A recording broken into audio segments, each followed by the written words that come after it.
Special নবাবী সেমাই আজ আপনাদের সঙ্গে শেয়ার করলাম। আসসালামু আলাইকুম।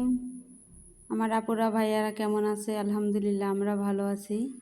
তো আজকে আমি আপনাদের সঙ্গে শেয়ার করব নবাবী সেমাই। তো দেখেন, আমি প্রথম কড়াইটা গরম করে ঘি দিয়ে নিয়েছি।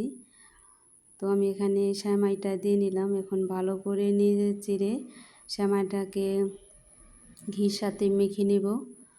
তো এটা যত কড়া ভাজা হবে তো ততই মজা এবং টেস্টি লাগবে। আর আমি এখানে গুঁড়ো দুধ দিয়ে দিলাম, পাউডার দুধ। তো দেখেন আমার ভাজার কালারটা কিন্তু অনেক সুন্দর হয়েছে। এই সেমাইটা যে কেউ খেতে অনেক পছন্দ করে। তো আমি নামিয়ে নিয়েছি।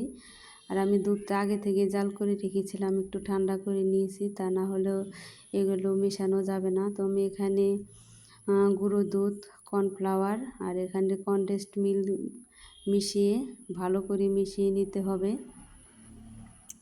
তো এটা আপনার সেমাইয়ের উপরে নির্ভর করবে যে আপনি ক্রিমটা কতটুকু বানাবেন। আর এখানে আমি একটু ঘি দিয়ে দিলাম ফ্লেভার ভালো আসার জন্য। তো এটাকে ভালো করে মিশিয়ে নিতে হবে। তো আমি এখানে 1 প্যাকেট সেমাইয়ের ভিতরে 1 কিলো দুধ নিয়েছি। তো এটাকে আমি আগে থেকেই একটু জাল করে একটু রেখেছিলাম, শুকিয়ে রাখছিলাম। তো এখানে দিয়ে দেখেন আমার ক্রিমটা প্রায় হয়ে আসছে। আপনারা ভাববেন না যে এতটুকু হলেই হবে।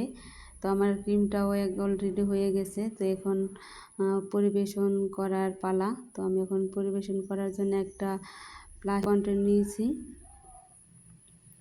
তো নিচে আমি 2 লেয়ারের বানাবো, তার জন্য আমি নিচে একটা লেয়ার দিয়ে তারপরে ক্রিমগুলো দিয়ে দিচ্ছি।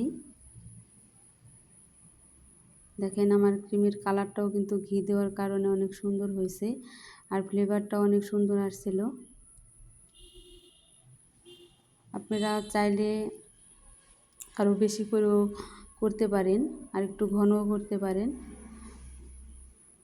এখন আমি উপরের লেয়ারটা দিয়ে দিচ্ছি।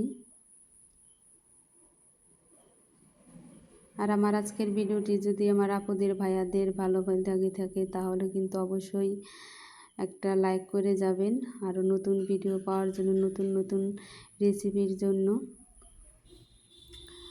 আর কেমন হলো আমার সেমাইটা অবশ্যই কিন্তু কমেন্ট করে জানাবেন। আর আমি উপর দিয়ে কিছু কাঠবাদাম আর কাজু বাদাম দিয়ে দিচ্ছি, এটা ডেকোরেশনের জন্য। কিন্তু ক্রিমটা জমার জন্য একটু সময় দিতে হবে। আগেই যদি আপনারা কেটে ফেলেন তো আপনাদের দেখাই দিলাম যে আগেই কাটলে এটাকে পরিবেশন করলে এটা ছড়িয়ে যেতে পারে। দেখেন ক্রিমটা অনেক সুন্দর হয়ে জমে গেছে। ভালো থাকবেন, আল্লাহ হাফেজ।